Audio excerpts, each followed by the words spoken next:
When Thomas puffed along his branch line, he always looked forward to something special.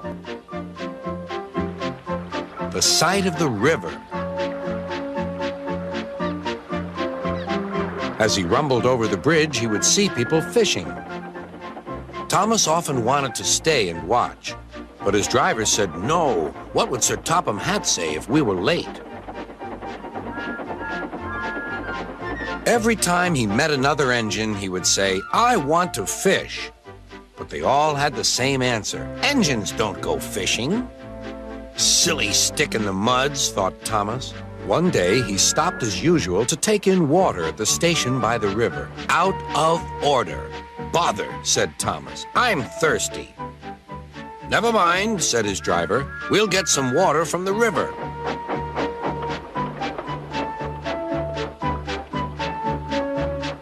They found a bucket and some rope and went to the bridge.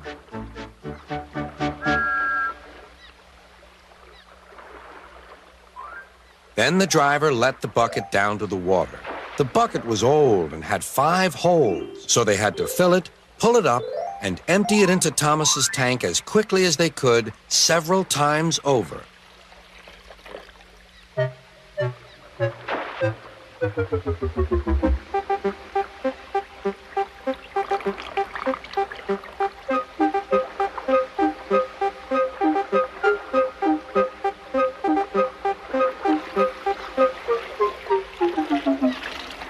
They finished at last. That's good, puffed Thomas, and Annie and Clarabelle ran happily behind.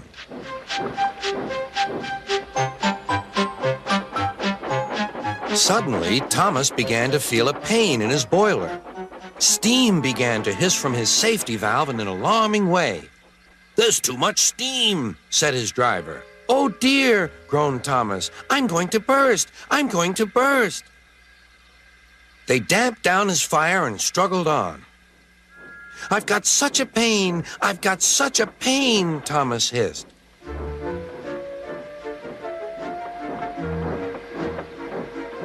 They stopped just outside the last station, uncoupled Annie and Clarabelle, and ran Thomas, who was still hissing fit to burst, on a siding right out of the way.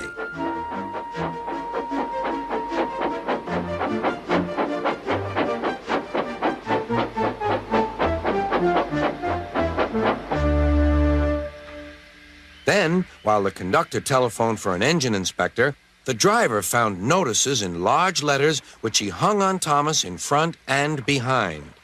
Danger, keep away.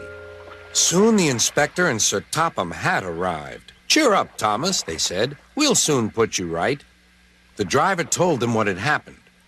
So the feed pipe is blocked, said the inspector. I'll just look in the tanks. He climbed up and peered in. Then he came down. Excuse me, sir. Please look in the tank and tell me what you see. Certainly, Inspector, replied Sir Topham Hatt. He clambered up, looked in, and nearly fell off in surprise. Inspector, he whispered, can you see fish? Gracious goodness me, how did the fish get there, driver? We must have fished them from the river with our bucket, replied Thomas's driver. Well, Thomas, so you and your driver have been fishing, but fish don't suit you. We must get them out. They all took turns at fishing in Thomas's tank, while Sir Topham Hatt looked on and told them how to do it. When they had caught all the fish, they had a lovely picnic supper of fish and chips. That was good, said Sir Topham Hatt.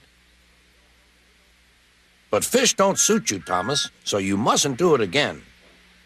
No, sir, I won't, said Thomas sadly. Engines don't go fishing. It's too uncomfortable.